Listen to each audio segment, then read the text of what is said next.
Olá, eu sou o professor Sérgio e hoje a gente vai falar sobre algoritmos.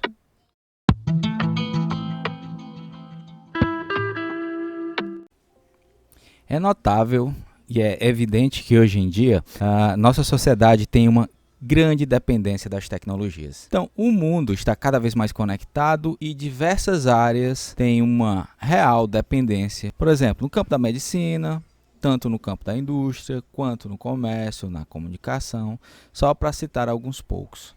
E todos eles estão dependentes diretamente de algoritmos. A mídia até já popularizou o termo quando fala de algoritmo do Google, quando ela está se referindo a alguma técnica de capturar as informações de navegação para ela poder sugerir propagandas para o seu perfil, assim fazendo com que aumentem as chances de você clicar ou mesmo comprar aquele produto que está anunciado.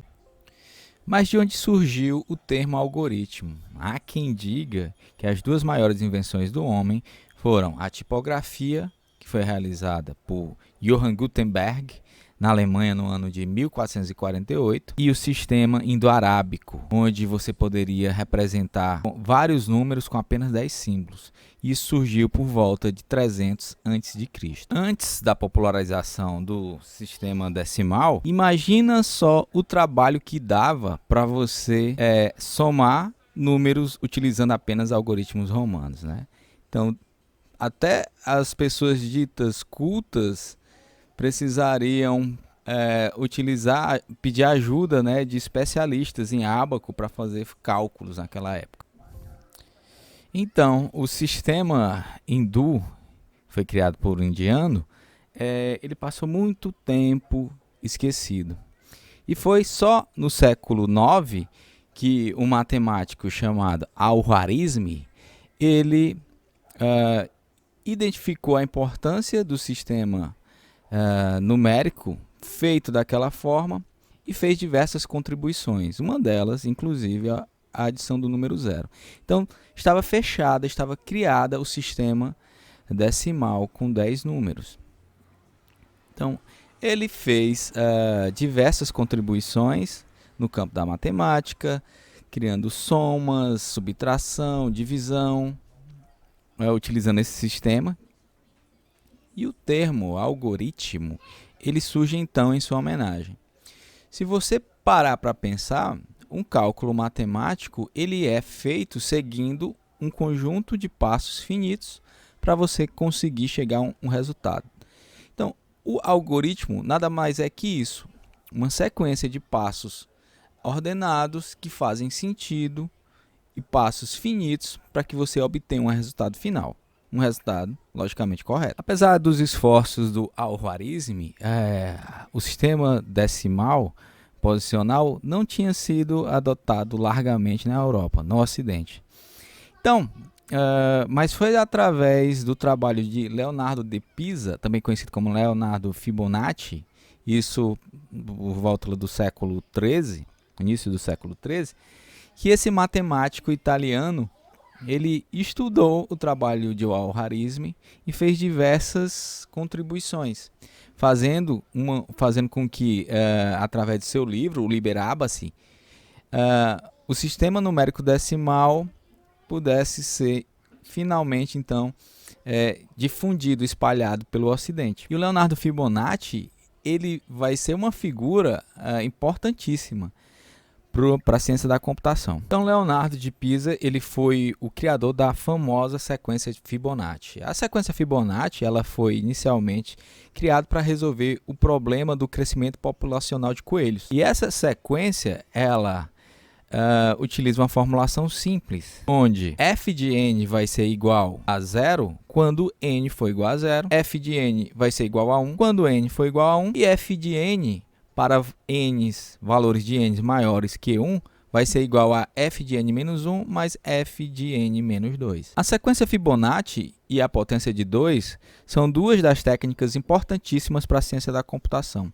E eles dois guardam entre si uma estreita relação. Se você olhar nesse slide, você vai ver que f de n é mais ou menos igual ao valor de 2 elevado a 0,694 vezes n. Se a gente olhar para o gráfico que está aqui na tela, você vai ver que essa é uma função exponencial de crescimento rápido, como toda função exponencial é.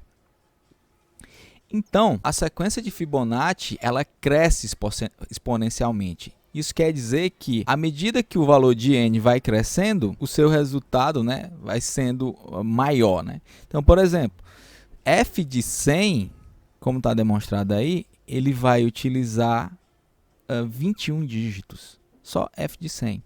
Então, isso daí, acho que é 1000, milhão, bilhão, trilhão, quatrilhão, quintilhão, 218 quintilhões. Mas a sequência de Fibonacci ela pode ser representada na ciência da computação utilizando o que a gente chama de pseudo-algoritmo. Aqui na tela a gente tem a representação desse tal do pseudo-algoritmo. Uma função que a gente cria para utilizar daquela formulação matemática para calcular os valores de Fibonacci de n. Então, aqui temos uma função fib de n.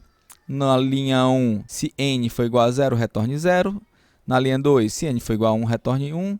Na linha 3, retorne fib de n-1 mais fib de n-2.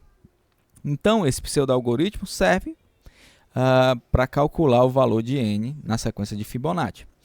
Então, na computação, um fator importantíssimo para verificar quando o algoritmo, se esse algoritmo ele é viável computacionalmente falando, em questão de tempo, é exibido aqui no slide. Então, imagine que você tem o valor t de n, onde t de n significa o número de passos que o algoritmo precisa realizar para calcular determinado valor. Então, considerando a função fib de n, então o número de passos que vai ser utilizado por esse pseudo-algoritmo, ele vai ser menor ou igual a 2 quando n for menor ou igual a 1. Né? Então, se o valor de n for 0, ele vai usar só o passo 1 do pseudo-algoritmo. Se o valor for igual a 1, ele vai passar pela linha 1, n vai ser diferente de 0, então ele não vai retornar 0. Aí ele vai fazer uma segunda checagem, n vai ser igual a 1, ele vai retornar 1. Então, para casos onde o valor de n é maior do que 1, você vai ter o primeiro passo sendo realizado do pseudo-algoritmo, o segundo passo sendo realizado do pseudo-algoritmo e o terceiro. Só que o terceiro, ele está utilizando uma técnica que a gente chama de recursão.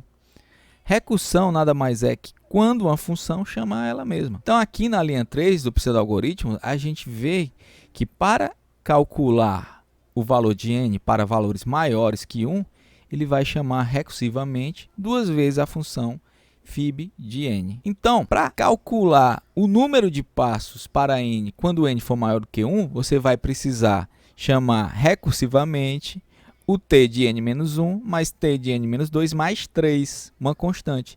Esse 3 aí significa justamente esses 3 passos necessários para realizar o cálculo da função de fib de n. Só que aí a gente tem um problema grave.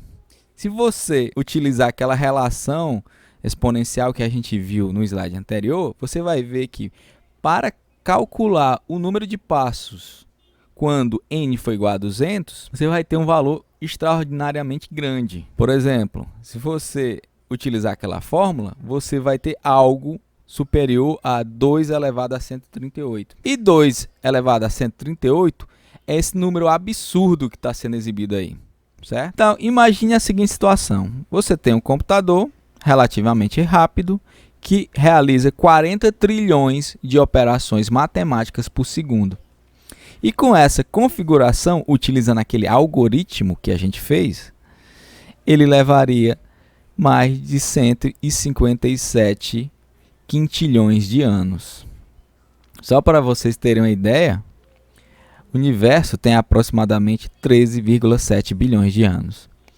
Então, na ciência da computação, não basta que o algoritmo seja correto. O algoritmo precisa ser correto e precisa ser eficiente. Então, com isso, meus caros, a gente acaba por essa aula e a gente se vê na próxima. Valeu!